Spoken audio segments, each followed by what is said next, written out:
back to this week's episode of The Locker Room. I'm your host, Jake Homan.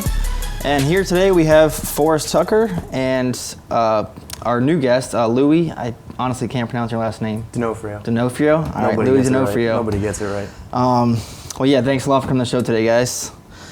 This is actually going to be our season finale. I'll give a little heads up there. But first, I want to talk about today is like a possible NBA mock draft that we could be looking ahead towards the end of the season. Who's like surprised you right now as players that are building their resumes and their prospects? Who stood out to you the most right now? I'll start with you, Forrest. Yeah. I think James Wiseman stood out to me a lot. He's really a unicorn, very tall as well, mobile. And I think that if he were to be drafted, and if the Warriors needed him, we're talking ifs here, he could play for them and really catch fire in the NBA next year. Yeah. But also I'm looking at guys like Cassius Winston, Cole Anthony, and LaMelo Ball. LaMelo's playing pro right now, so he already has some experience in professional leagues. And Cole Anthony as well, he's a proven scorer. He takes lots of shots, which is characteristic of a NBA talent who's been in the league a couple of years. So he's not afraid. He has no fear. Yeah. And I'll end off with Cassius Winston. He's been a 4-year starter at MSU, and I really think that his maturity can make him a person who can come into an NBA team and play well within an offensive system and just be a dependable guy. Honestly, I agree with you because I like players that have played their full year, 4 years of college, rather than just a freshman coming out of, because they're so much younger, they're much more, like you said, mature and developed or whatever. With Cassius Winston, he's been a 4-year starter at MSU, and he's a guy who's like a 2 to 3 year vet in the NBA. You can get later in the draft because he has that experience of the 2 to 3 year vet. But with guys like James Wiseman, LaMelo Ball, Cole Anthony, you're going to want to get them earlier in the draft because they're a once in a lifetime or once in a draft class talent. Yeah. And what about you, Louie? I agree with all of those. I really like Cole Anthony, freshman UNC. He comes from a great bloodline of basketball. His dad was Greg Anthony, great guard in the league for however many years. It was at least a decade, I think. Great shooter, amazing finisher at the rim, explosive. Virtually, he's playing right now like he's been in the league for a while. Yeah. And I don't think anyone really. I think the only other argument maybe for a number one would be Anthony Edwards out of Georgia, who kind of just blew up these past couple weeks. Man, 6'5", three-level scorer. He can do it all, really. I think he had like a 30-point game winner, I think, the other day against Chaminade. Also, Cole Anthony had outburst in his first game against Notre Dame. He scored 29 in the second half or something like that. He's absurd. Yeah. But I kind of agree with you as well. LaMelo Ball, I think he's going to be like a top 3 draft pick right now. He's going to be the best Ball brother, I think, out of the 3. I don't know how he got so much taller than Lonzo. It was kind of freakish. But going off on, talking about LaMelo, and then you could also throw in like RJ Hampton. He's probably like a top 10 draft pick this year. Those 2 guys right now are playing overseas. So what are you guys' takes on that? Like, should players be just forgetting about going to play with NCAA and go overseas and play professionally? Because it seems like that's kind of the trend right now. Like we're seeing Luka Doncic have an MVP season right now in just his second year in the league. And you could probably give credit to that mostly because he was playing against professionals. So this isn't his first rodeo, he's been there before. So is that a better transition for a lot of players coming out of high school?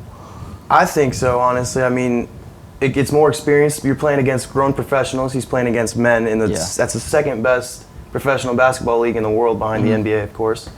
He's dropping triple doubles. RJ Hampton's out there doing his thing too. He's averaging 10, 6, and 4, I believe. It's just a new wave. Doncic was playing since he was 16 professionally, and he dropped what, 30 something, 18 and 6 the other night. Yeah, that's just ridiculous. He's absurd. Yeah. I think there are 2 sides to this, Jake. Okay. So if you're a high school player, are you mature enough to be in a professional environment? That's number 1. Okay. But if you are, then I think that you should go for it and play pro because, yes, like we're saying with Melo Ball, he's already played professional. So he's going to get into professional organizations such as the NBA. And he also has an older brother in Lonzo that's played. So Lonzo can give him a lot of advice to this. Yeah. I think LaMelo Ball will be ready for the NBA, not to mention his size and length. Yeah. He's even bigger than guys like Steph Curry. Yeah. So with that, for guys like LaMelo who have had also just experience with that. I think it's a great idea to just go straight from high school. But if they're not mature enough, I think college is still a good option. They could even get played, these college basketball players, in college if these new laws come into place with the NCAA, having players be compensated for their likeness. So you might have a situation where in a couple years, it's a toss-up of, okay, where am I going to get the most money for playing it? That's where I think it kind of stands right now. We're going to have to wait and see. I'll be interested to look down the line when that law comes into effect, where players can be paid for their likeness, if players are having a tough time making a decision about that. Yeah. Well, going forward to the next topic, last night we saw the Cowboys drop 3 straight now against the Chicago Bears. And now the story is, why is Jason Garrett still here? I mean, that's just, the reporters are asking Jerry how he feels about Garrett and his status with the team. So right now you could argue Jason Garrett is probably on the hottest seat right now in the NFL. We just saw Ron Rivera. I think he was 9-year, 10-year with the Carolina Panthers, and this past week he got fired. So now the question is, who's next? I think you could argue coaches like Pat Shurmur in New York, Dan Quinn. That rodeo with Atlanta might be coming to an end soon. What are some other coaches I didn't mention, or the ones I did mention, that you think are going to be replaced pretty soon? I'll start with you, Forrest. Yeah, Jake, 2 coaches already fired. Ron Rivera is one of them, and then Jay Gruden was the other. I agree with you with Garrett, Quinn, and Shurmur. We also mentioned before we started taping that Anthony Lynn is on the hot seat in L.A. I was about to say San Diego there because I'm not used to calling them the L.A. Chargers yet. However, Lynn is a guy where he's had a couple seasons, but I would expect more out of the Chargers, to be fair. They have a proven quarterback in Phillip Rivers, and even though Melvin Gordon held out, they had Austin Eckler, and now they have Gordon back. You'd expect them to just have a better season based on the offensive weapons they have, but they have not.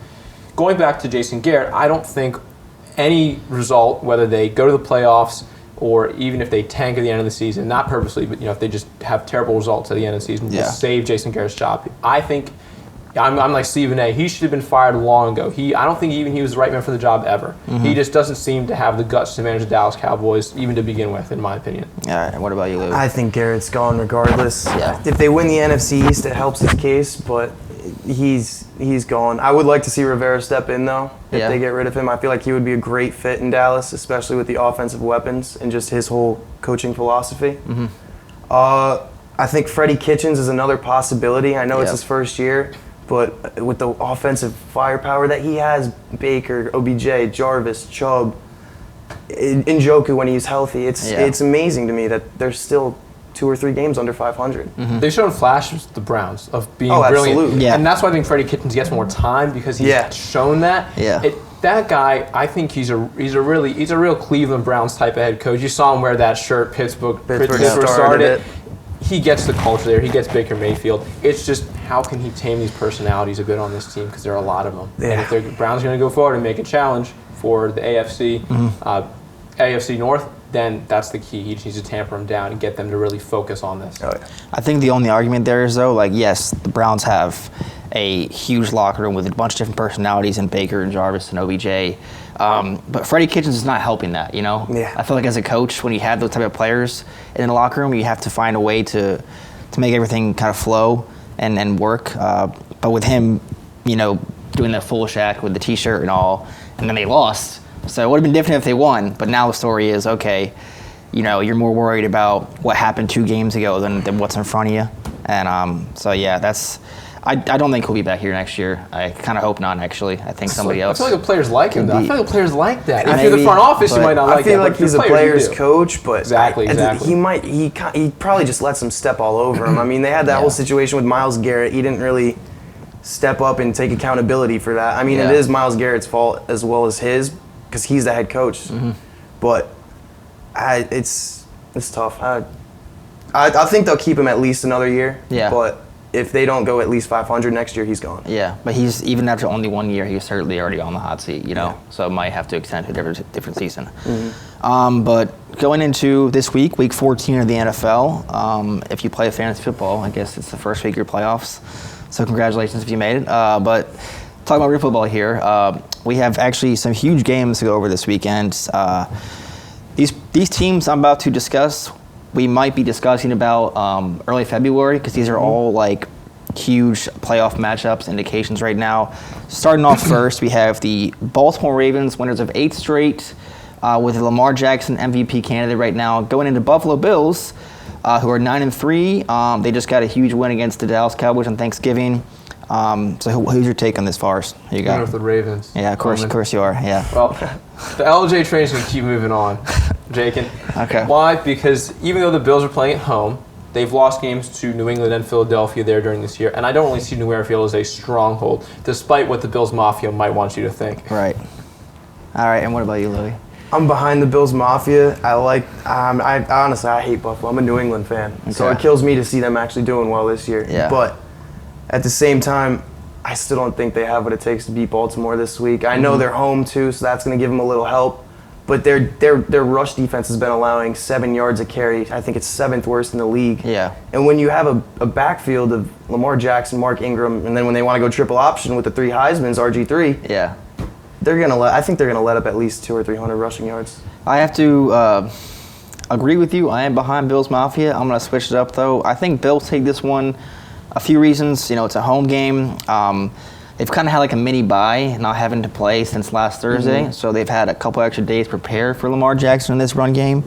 But they also have a physicality to their team, especially I watched the Cowboys-Bills game on Thanksgiving, and they play with such a slow-paced, physical offense. I don't know if you saw that play where Josh Allen had to QB sneak it. He dropped the snap at first, and then he QB sneaked it. Yeah. Then pretty much just ran somebody over. I mean, dude's like 6'6", and this should be a good matchup though, because Lamar and Josh Allen right now are the 2 most mobile quarterbacks in the league. Well, Josh Allen is definitely legit. Yeah. I mean, I know people have been on the border about him, and he's a legitimate dual threat quarterback. He's improved in the past 7 games, compared to his first half of the season to his second half. He's off the charts right now, so that's why I'm going the Bills. So secondly, we got a huge NFC matchup here between 2 powerhouse teams in the NFC. We have the San Francisco 49ers, who just lost to the Ravens last week in a close one, taking on the Saints. This one will be in New Orleans. Who you got in this one, Louie? I like New Orleans. New Orleans at home. I know San Fran just took a loss last week. I think they're going to do it again. I mean, Kamara, Breeze, Michael Thomas at home, like I said, it's just they're unstoppable in the Dome. And Forrest? I'm going to take the 49ers. This team is really tough and coming off a loss. I think that their leading total defense and passing defense is going to stifle Breeze and Michael Thomas. New Orleans is on a hot streak. They've won 3 straight, but I don't know if they've been tested enough this season. And this test, there's a huge one coming in the form of the Niners. I think they're going to take it. And we'll probably see the Niners really deep into the playoffs this year, Jake. Yeah, I agree. I think this will be this might be like a future playoff matchup in the NFC, honestly. Whether it will be the conference championship or like a divisional round game or something like that. But I'm going to go with Saints in this one. The Saints just play so well at home. And this game is going to have to come down to, it's going to be like a star show. We're going to have to see Michael Thomas and Kamara. They'll be the ones that'll be feeding the table for the rest of the people on the team. The 49ers, I think the only thing that they can factor in this game is their run game, because besides the Ravens, I think they have the second best rush offense in the league. So that'll be a determination this one, but I'm going to go Saints this one. And finally, I would say game of the week. It's hard to pick which games of these are the game of the week, but a rematch of the AFC Championship last year. The New England Patriots will be hosting the Kansas City Chiefs. Last year it was in Arrowhead. Now the Chiefs will be traveling to Foxborough. Who you got in this one, Forrest? I'm going to take the Chiefs. The Patriots offense is ranked 14th in the league and has been very slow all season.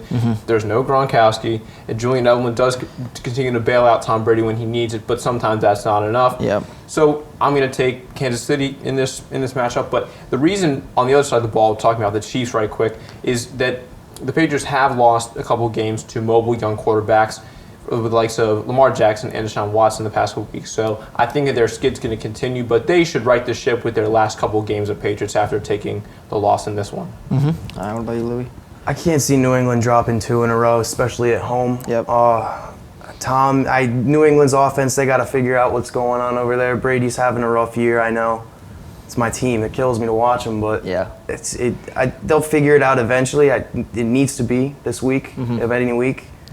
Their defense as well, hopefully they're all a little bit healthier compared to last week. I know a lot of them were out sick.